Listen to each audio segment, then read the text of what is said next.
Can you believe it? He's so dedicated. He's so, like, wants to give you the experience. Yeah. $100. Who knew? Who knew? One day that could be you, John, in Star Wars world. Yeah. But when we research the guests, you know, I get briefing notes on the guests. I nearly fell off my chair when I read that John Boyega recently spent time in Orlando. We had a great time.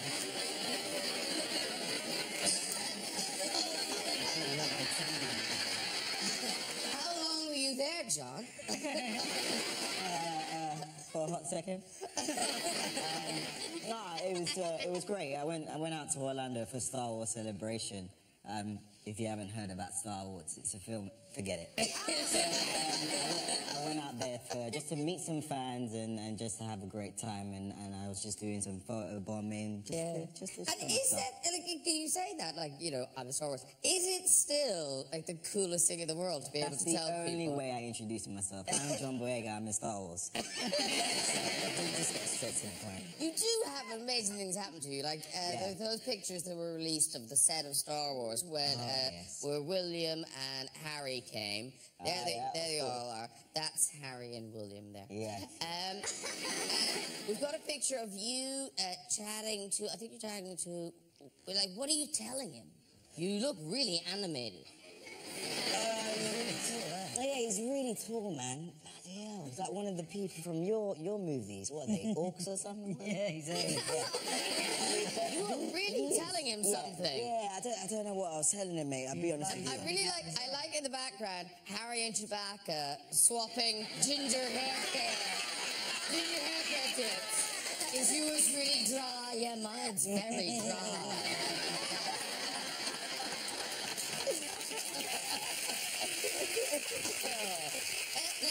Now, movies. Goldie and Amy, congratulations. You have made a funny film. I've been saying this backstage. They're not easy to make, and you made one. It's really funny. They're not that easy to make, actually. No. Yeah. Otherwise, there'd be way more funny films. It would be way... I don't need an insult to get a compliment, but I'll take it. No, you made two. They're both very funny. Yeah. May 19th, it opens ever. It's called Snatched, and it's, I suppose, based... We hate that picture. It's the worst picture. We didn't... I mean... Yeah, we don't like that picture. We took so many better pictures than that, and it's like... What does that picture say? I mean, we were just voted People Magazine's runners-up, very far from their most beautiful people, but still. And that picture doesn't represent us.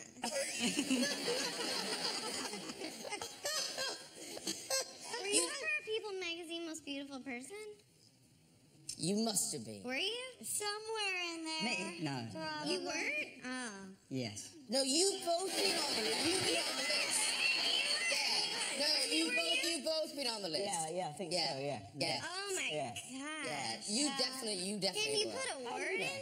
But because I think, didn't we the last time you were on? Yeah. I was. And you've been on People's everything. Oh, you guys don't even remember. How Back to the film, Amy. The film, I'm sorry. Yes, your funny film that you did make. Funny film. So you play mother and daughter. Tell us more about it. I play the daughter. I play the mother.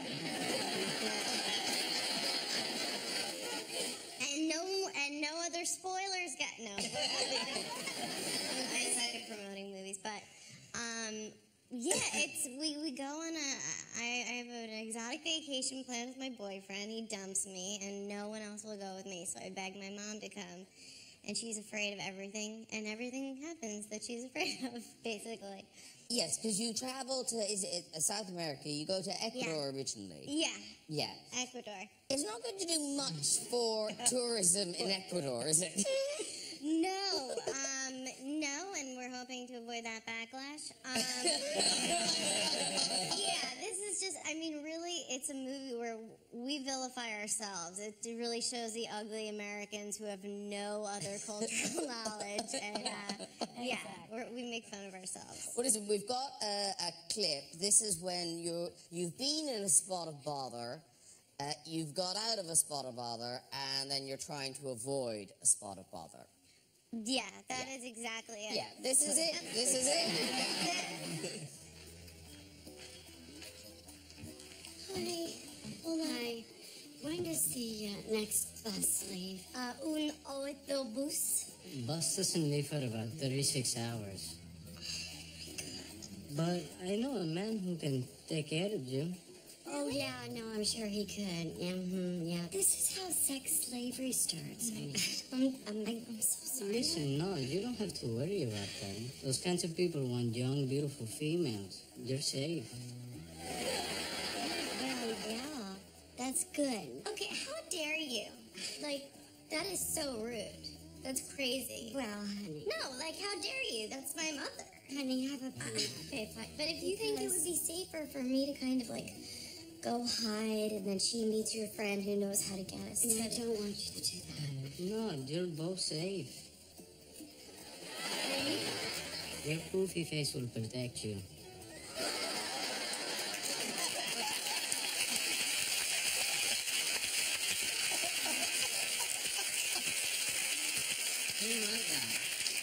Katie Dippold wrote the movie, and then my sister and I rewrote it. Oh, With Goldie in mind, yeah. Did you guys improvise a bit on set? That's honestly none of your business. And I felt pretty uncomfortable. Yeah, we knew we were doing, but we knew who we were, so we could play around. Yeah. Did you improvise a lot on Star Wars? No. I think that was your Bible, right? Yeah. Can't move off of that. Can't move off of that. But in the movie, you play mother-daughter, and obviously you get on. But do you get on in a kind of fun mom-daughter way, or are you more like just regular friends? In the movie? No, in life. In life? Yeah, We talked about that, Yeah, we're just- actually. I I mean- don't think it's, I don't feel age difference, but Yeah. I do feel, and many times I can feel like a maternal, which is normal. Yeah. And I think as I look at Amy and I watched her, she could have been my daughter. From your lips. Could have been my daughter. Yeah, the love is Would have been a real. troubled daughter. It would have been someone I've had to deal with now and then. Definitely could have made the grade, baby. That's true. But I would have loved to have come out of you. Can I say that? Is that okay? That's really good, yeah. That's a lovely thing to say. Yes. That is. I know, I'm all rosy for that one. I just think that's a really good You've one. been great. Just like, there she is! Sequel. It's a girl.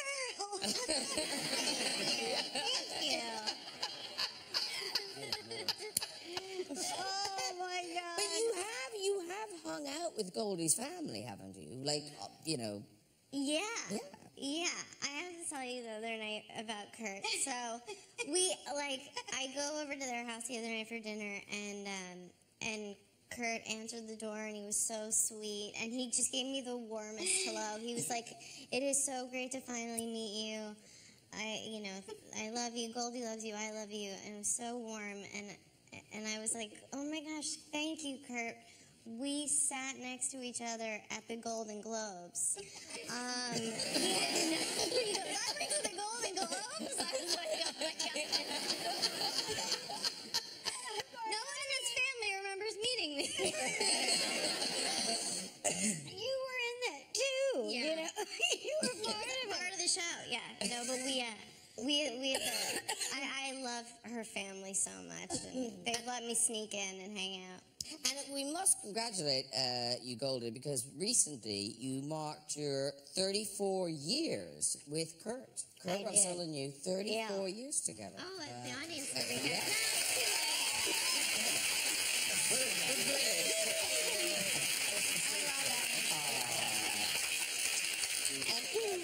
And I have to say, it's good it's lasted because one of the stories you have is you're not very good with breakups. Was it your first ever breakup? Yes, I was in love for the first time. And I was about 18. And he said to me, I don't want to put a gate around you. You're going to have a big life. And I said, you're just a horse's ass. Would you do this to me? And he said, you'll thank me. And I hung up the phone. And I decided to sculpt his head. So I took my clay and a picture of him, and I sculpted his head. And it was looked just like him. I mean, honestly, I thought I might go to sculpting school. Every cloud. Oh, yeah. And I had it on my mom's breadboard. And I carried it around with me in my car. And I sat there, and I had a little Volkswagen Bug. I had to be careful, when I was shifting. Yes. To make sure it didn't fall over. Yes. And basically, that was it. And I used to carry him around with me. That's fine. And I showed him off. You dealt with the breakup in your own way. I did. Eventually, his nose melted, and I thought he wasn't that good looking anyway. So I decided I was just gonna move on, Go to New York, dance, Wad Willie, who cares, It's like the old saying, when there are other fish in the clay head you sculpt. That's saying in the book, It really is. So I don't know where you told the story about you went on a date. Was it in New York you went on this date? Yeah, I went on a date in New York. But bizarrely... I just drink this apple juice, but... You're so funny. But this woman didn't know who you were. Yes, and it was perfect because, basically I know Orlando, and he gave me some advice before Star Wars 7 came out, and his advice was, try and secure, right? Try and secure the love of your life before this stuff happens. And I did, and I done the whole process. She didn't know what I did until we were driving through Times Square, and she goes, what do you do for a living? Looked up, and I said, that. It was me with a saber. Yeah. Oh, my God. That's real for that girl. Yeah. I blocked her on my phone. Was that the end of it? Yeah, I mean that picture in itself just affected her kind of stance in the. What if you see a guy with a huge saber? Yeah. Yeah. Yeah. That's a power sword. Yeah. Because Orlando, that idea of people knowing who you were, where was it in a supermarket when you had the? Yeah, I was in a supermarket. I was in the first time that happened to me, where I was recognised by somebody. Yeah, it was before Lord of the Rings had come out, and I was like 23 or 22 or something. But I was walking through a supermarket buying pasta, and I'd done some press and stuff. Oh no, the first media come out. I could correct myself. And this woman came up behind me. And it had only just released, and she whispered into my ear, are you my elf? And I was like, no, I'm your garden gnome. Just find some pasta. Because Amy, have you noticed, like, are men Have you noticed? Can you remember? Like, is there a difference how men are around you now Yes, and there is, before? isn't there, Amy? No, honestly, comedy does not lead to dick. Trust me. Oh my God, thank you so much. That's so nice. I'll live off that compliment for a year, but honestly, it's for women. I don't think it really helps. And guys are like, I love a funny girl, and they're lying. Like they love to hang with the funny girl, but they're not like, oh, I can't wait to hit that. Goldie's different. She's a supermodel that danced her whole life. You can't compare that. Well, I mean, really, you know, it just is not exactly that way. I never felt like I was like that, ever. Really? No, You know, I my was dad has a creepy small-breasted, obsession I with had her. skinny ankles, my mouth was too big. There are a lot of things that were wrong with me. And my eyes didn't like things so far apart. Even the most gorgeous women have these I know. Who insecurities. sculpted this? It's just, Like that, you know? Yeah, first dates, wow. It's a crazy thing when you're talking about what's the worst thing that happened on your date, you know? We talked about that. And I forgot, but I threw up. He tried to kiss me, and it made me sick. And I literally rolled down the window and I threw up. And I said, I'm so sorry, but you make me sick. It was a bad moment.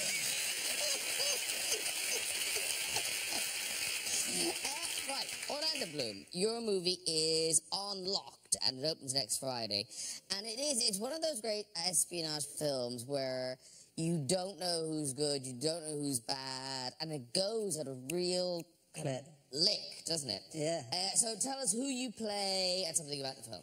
I play a guy called Jack. It was sort of written as a sort of straight-laced MI5 guy, but Michael Apted, who directed it, was gracious enough to let me sort of play with the idea, and I kind of created a bit more of a ne'er-do-well, kind of wild card, mercurial character. So he's sort of somebody who probably did some military service and then probably did some time inside prison and then comes out and is like a hired gun. And I'm sort of there to seduce Numi. It's really a female born, rather. And Numi Rapace plays that character. She's amazing in the film.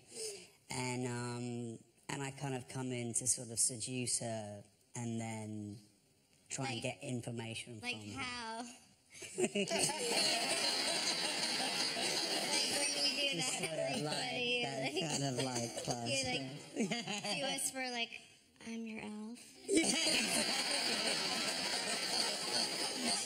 Oh my God, no.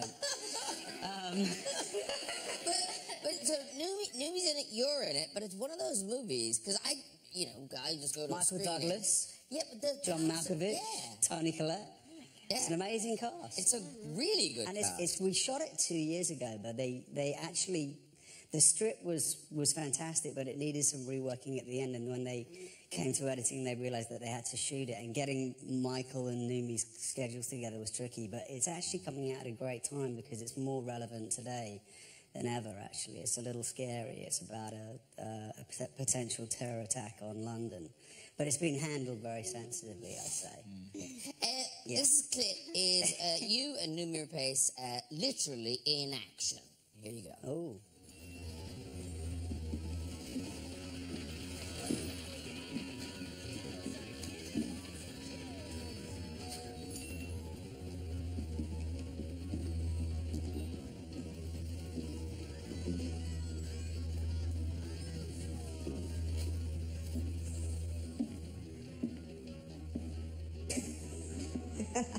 Can I help you? Yeah, I'm looking for the jets. Behind you. Certainly. I'm a headbanger.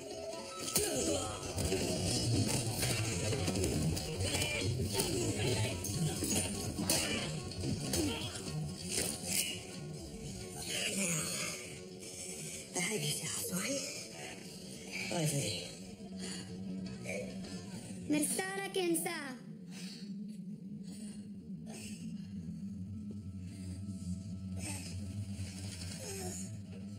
Mananti. Ana Alice. CIA.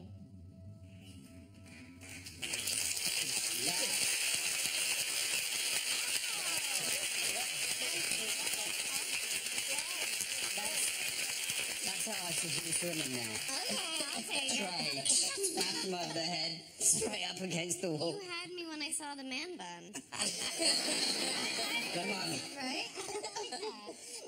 And that fighting, because is that nice to not be kind of swashbuckling swords, Yeah. bows and arrows, actual just fisticuffs? Fisticuffs is a bit of fun, actually, yeah.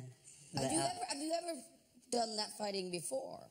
Yeah, a couple of times. Oh, actually, yes, I Yeah. have. Yeah, in a lot. Yeah. There was this guy out in the street outside the studio. He was Saved my roughing up a life. grandma, Thank you. so I jumped in on him. No, I have a couple of times, yeah. But no, it was fun. It's nice to get a little bit muscular and dynamic. But then, so there's fighting people, but you have got a very scary stunt in this film. Yeah, there was. Actually, it was the scariest thing I've ever done, and I've done a few scary stunts, but they had a 150-pound Rottweiler. So at the end of this, it doesn't ruin it really, but I get attacked by a dog, and we were shooting it in Prague in a car park, and they had this. The animal handler sort of spoke okay English, but not great. And I love dogs, love them. But this dog turned up with a muzzle on it, like frothing through the mouth. He was like, and I said, so how does this work? So I have a piece of cardboard under my jacket, or cardboard-like stuff. And he was sort of like, yeah, and you're just going to present your arm, and the dog will clamp, because it's been taught to clamp to this part of your arm. I was like, great. So I started to do this, and he goes, no, hand inside. I was like, what? So I get my hand up inside, and I'm just thinking, that was actually really terrifying, to have 130 pounds coming at you, just sheer muscle, and you just go, well, what do they say about working with kids and animals? It's like, Do it whenever you can. always. Animal handlers today on sets, because they're always so crazy. It's just someone off to the side going like, Trixie! And you're just like, okay. Buster. And I was lying there, and Buster was like mauling me. And he was trying to get Buster off of me, right? But there were 4 dogs on me, not just Buster. Right. So, Buster got like top billing. Oh my God. Unbelievable. You did that stunt yourself. That's That crazy. was scary. That was the first time I Why did you really do it yourself, though? Because I kind of love doing that stuff, and it was You're a a massive Hey, by the way, adrenaline rush. Gordon Wire, I did so many stunts with that, with Mel. It scared the hell out of me. And we were on buildings. We were scaling these little things up on a high building with like a little rope, high around like the little thing. Yeah. And he's saying to me, it's all right, Goldie, you can do it. Come on, let's do it. And at the end of this, because we did a lot of other stunts on that picture, I did get my stuntman's jacket. Did you? I did, and I tell you, I have that and the Academy Award. It's all sitting next to each other. Stuntman, Academy Award. One kind of falls like that. I can't On the Academy Award. I can put it on the. I got a stuntman's jacket, but in a very different way.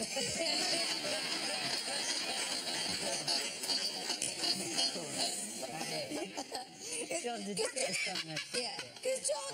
I got a cat. Because John Boyega, you... I do all my own stunts. I got a cat. It's fantastic, isn't it? These two get a jacket. But just, John, you must... These hot Because flowers. you must say yes to all the stunts, because, it's all... The movie I just done, I did all of them. 25. I can do that. Yeah.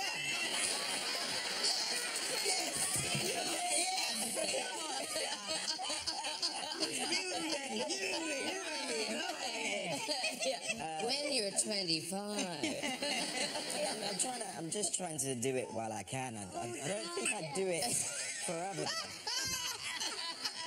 Honestly, that's why I pulled my tit out. You do.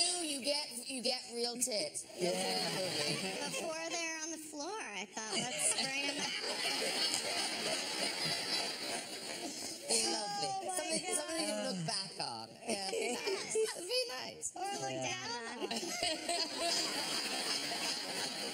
And very quickly, Orlando, we must also mention, this is exciting, you are returning to Pirates of the Caribbean as Will Turner. It's Pirates of the Caribbean, Salazar's Revenge.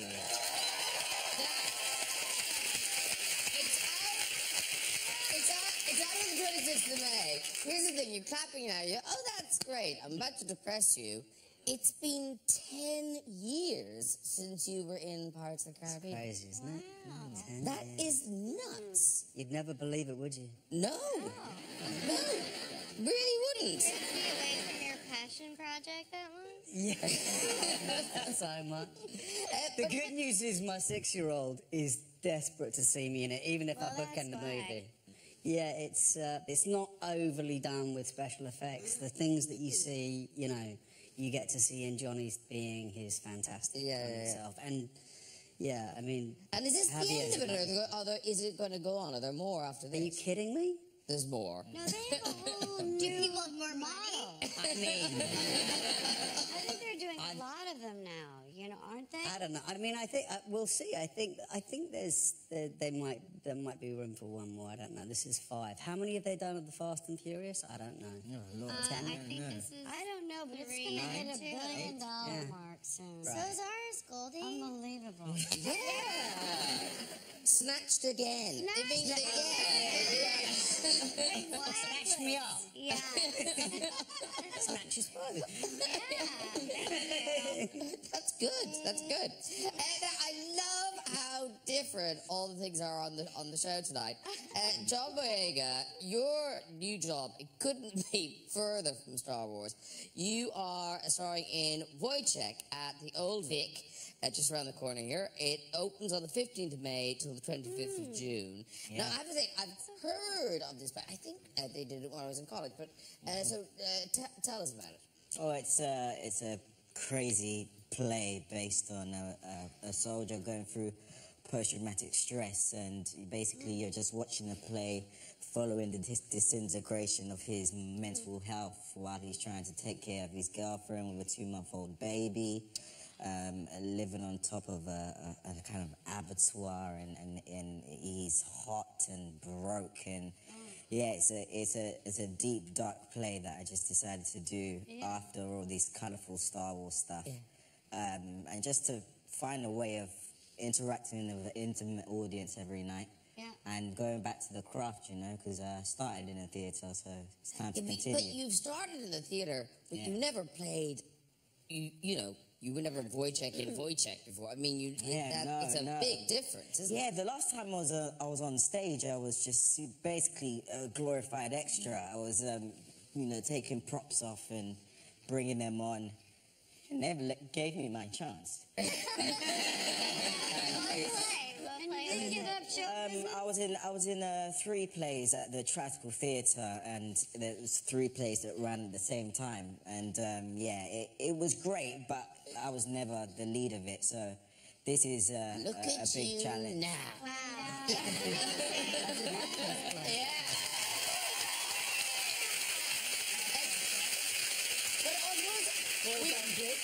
We should also, I suppose, we should be clear that you know, younger fans of Star Wars probably shouldn't see this play. It's quite a violent adult play. Well, you should come. Okay. Okay, John said. It is dark. I think it's important play. I think it's very important because it is something that's very real. Yeah. And there are ways and means that you can help this, but it's a terrible dysfunction that's happened. It was written like 200 years ago, so the writer died while he was writing it at 23. So it's open to interpretation, and we have Jack Thorne writing, who done Harry Potter and the Cursed Child, and we have the amazing Joe Murphy directing. So it's the old Vic, so it's a chance to kind of, and we've got Daniel Radcliffe is on stage with the old Vic, and Kevin Spacey's been on, so I just wanted to be part You're of in good company. You feel good about it. Yeah. We're leaving Saturday. Is it rude? Would you mind doing it right now? Is that rude? Is that rude? Yeah, and John could pass on your best to Daniel Radcliffe backstage. Yes, that's right. Is he in it? Yeah, he's in the play that's on there now. What do you get for $100?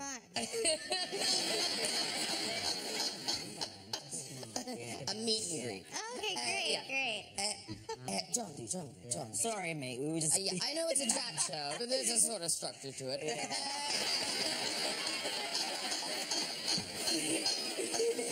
Down in this direction. But no, the thing about the old Vic is that I read where you used to be on the bus. We're looking at the old Vic. Yeah. I mean, I love going to the theatre. I always went to the National, the Media, and I loved going. But the old Vic I just never related to, because I was one of those people who go to the building and look at the picture to see what I could be involved in, see what I could see, and it'd always be people like this talking all the time. And for me, I just wanted to see something that's more real, something that's more gritty, and something that just expands their audience. And the old Vic is doing that right now. They're trying to bring in more people from different backgrounds and try to pump in diversity, and I'm all about that. And obviously, with all your friends and things, it's easy to get them on board with something like Star Wars. Yeah, we'll do that. Are they going to come and see you in this? No. It's a crazy one. There will be bum cheeks involved. There will be a lot of... Your bum cheeks? Well... but yeah, I mean... Sell those tickets. Yeah. But we're going into Wojciech's mind, and it has like an avant-garde, contemporary, twisted feel to it. Like there's a moment I can share that I am kind of breastfed by my mother, and yeah. Like how? We should stretch on. What I do is I put it on.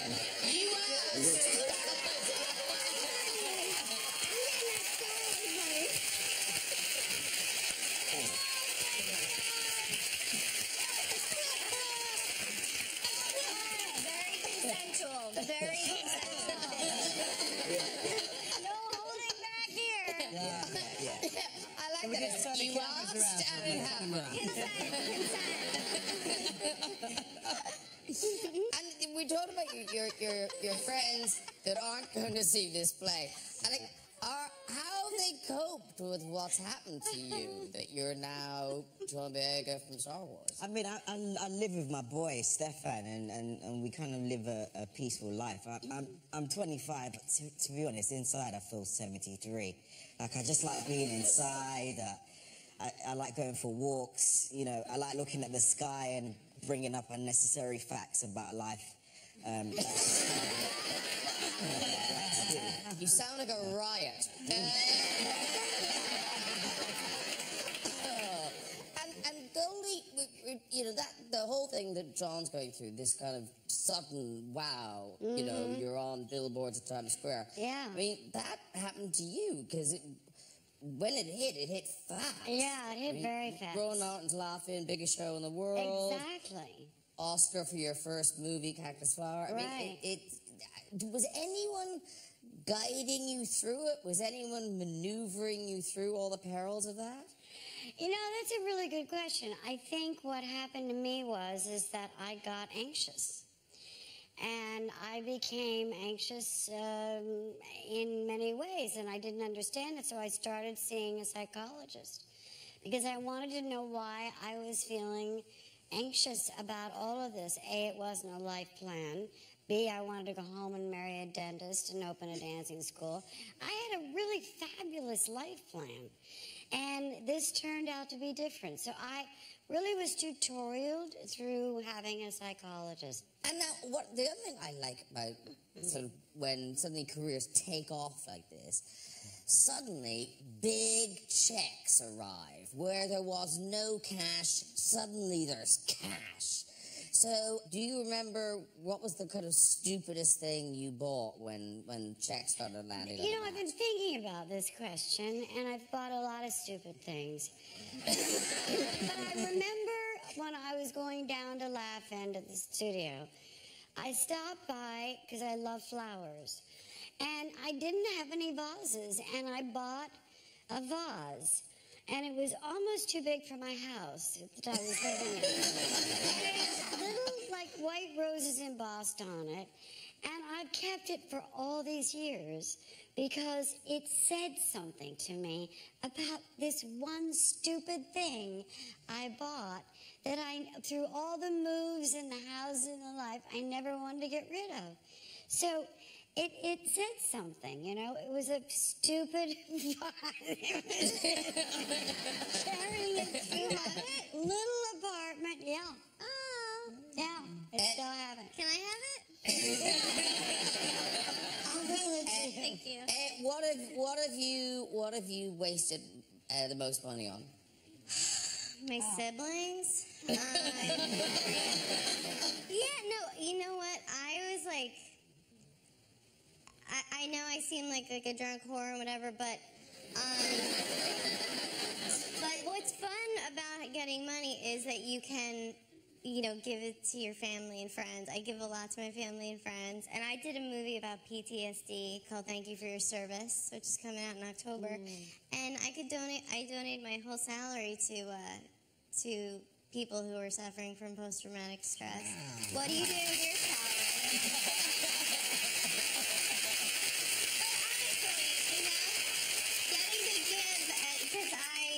I'm afraid. I watch all those NBA real-life documentaries. I don't want to go out like that. So I hang on to it, or I, you know, give it to charity and friends and family. I bought a gold-plated private jet.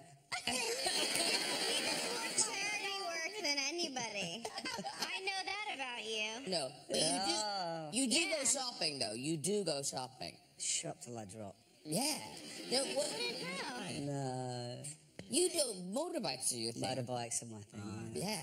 So do you have loads? Because my mum said I could never have a motorbike when I was a kid, and all I wanted was a motorbike. If I'd had a motorbike when I was 12, I probably would have got it out of my system. Oh, you so it's her fault. Yeah. Yeah, my mum's exactly. That's why I've got 20 in my garage. No. That's it. Yeah. But now, John Boyega, you... Man, why do you always say my name like that? You know, because... What have I done now? No, this is good. No, John got his Star Wars cash, and I don't know where you hit, but you hit a shop, a wonderful shop. Yeah. And you have bought some stuff. So you very kindly brought some pictures of some of the things you bought. I did. So your bed, at the bottom of your bed, what have you got? I've got some lions, sculpture of some lions. Yeah. So his bed is but no, those are like trinkets compared to what else you've got. But the reason why I bought that is because I feel like my spirit animal is a lion. I just feel that. You know, I am African. I am. Yes. Everything. So that's why you bought the lions. Yes. Why did you buy the saxophone lamp? Seriously, there's no reason for that, man. That was glorified nonsense. I can't lie to you. Yeah. I don't mean to criticize. No. I was in Australia, and this dude just told me that there's a saxophone with a light bulb with it. Yeah. And something in my brain said to me, buy. Yes. Buy. By the way, I made a lamp out of my father's clarinet. Oh, So, cool. right? So you know Did how that was remember? made? Because I had no idea how to put it Well, we have a thing. It has something to do with some thing that we share. You're like a lion. I'm like a lion, kind of. Yeah, I can do that. Yeah. But how about that? Okay. You have a cool. saxophone lamp, and I have a clarinet lamp. Yeah. And Goldie, can I just ask you, do you have a more attractive bulb in yours? That is an ugly-ass bulb, John. Like, that's one of those economy light-saving ones. It's environmentally friendly. Yeah. It's environmentally Yeah. friendly. I Yeah. would find a little yeah. clip-on shade, maybe, Yeah, or yeah. something that just... Yeah.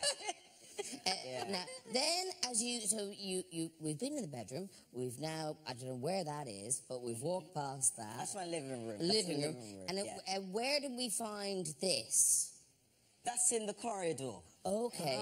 That's in the corridor. Is it an antique? Nah, just quite off Gumtree or something. You know what I mean? Okay. It's just a replica of a Spartan helmet, and I just. Okay. I And just did it like come that. with the plinth, or did you buy that separately? Nah, I bought that separately. Okay. Yeah. Putting it together. Yeah. Put it But together. now. Put it together. Is there a light inside? There isn't. I'm just a big fan of weird things. I told you I'm 73 deep down. Wait, though. Here's the exciting Wait, have bit. you ever put it when, on? You no, have. you're in John's house. You want to go to the loo. Yeah, you So want to know that. you've seen the lions. You're excited. The saxophone lamp is brilliant. Right. I really enjoy that helmet on the way to the Helmet. toilet. Give it to You him. get into the loo. Okay. You sit down. Uh-huh. You do your business. You need a little bit of toilet paper. In John's house, this is who gives it to you. Boom! That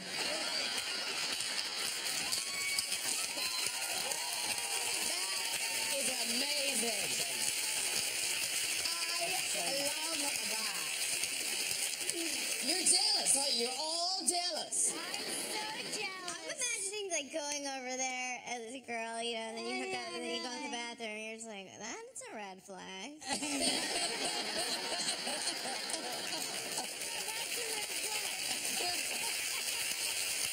Okay. It's time for music. Now, I don't know. Goldie, have you ever seen the Eurovision Song Contest? No. Eurovision Song Contest? Oh, yeah. Well, anyway, on the 13th of May, I hope you'll all be watching and waving flags, because on the 13th of May, the nation will be pinning its hopes on this young lady at the Eurovision Song Contest in Kiev. Performing Never Give Up on You, it is Lucie Jones.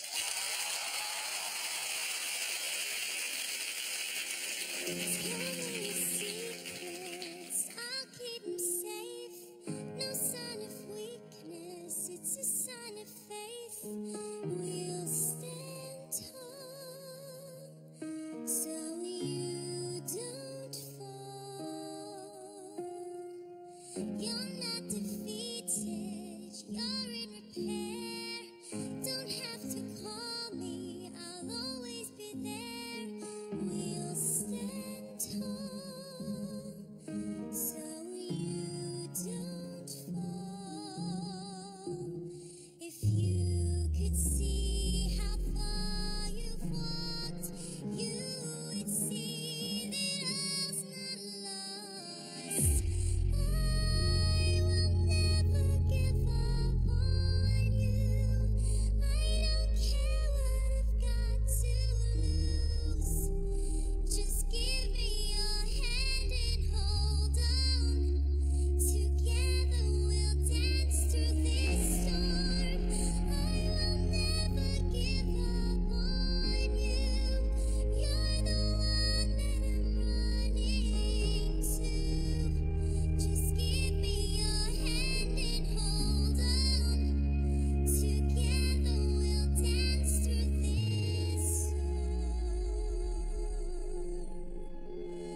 Congratulations. Come and meet everybody.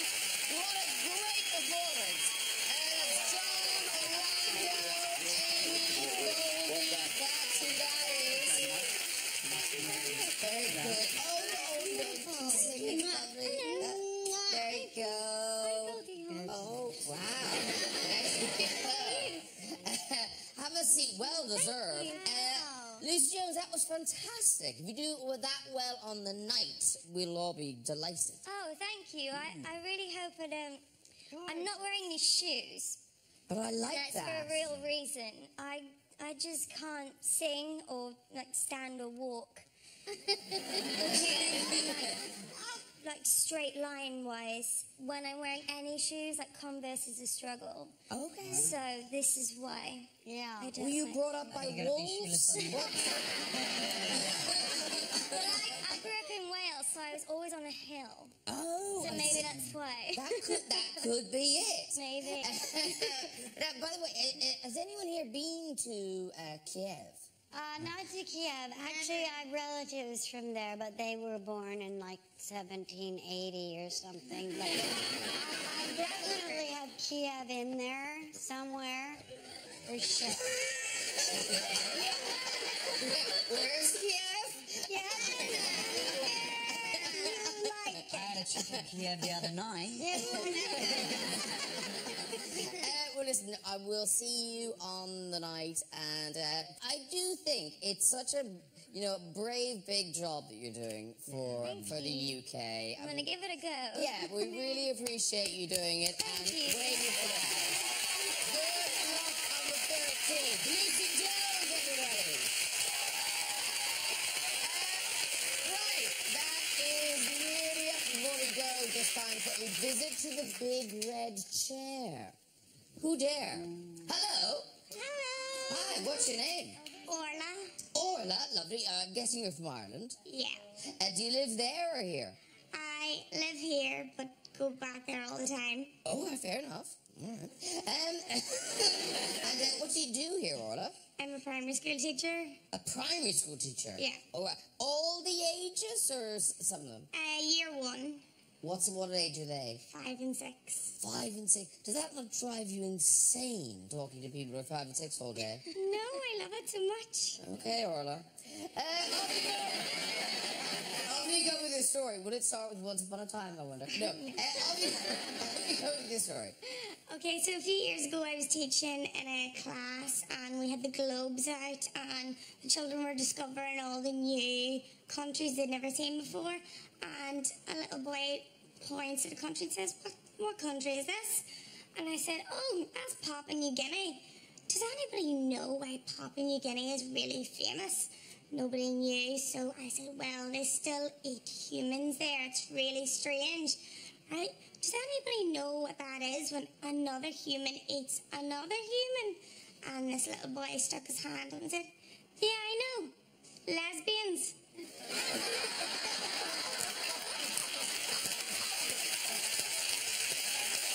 story, Orla. That's a really good story.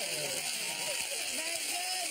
And if you guys enjoyed it on the show, have a go in that red chair. You can contact us via our website at this very address. And listen, that's it for tonight.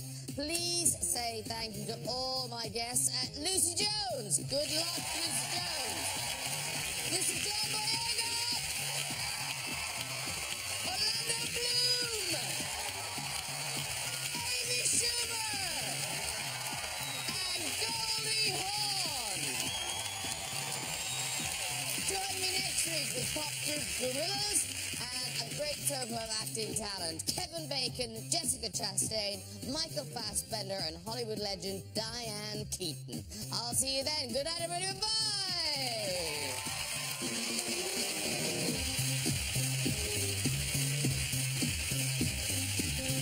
And Graham is back at the same time next week. And for the latest cinema news and fun, check out BBC 3 at the Movies online now.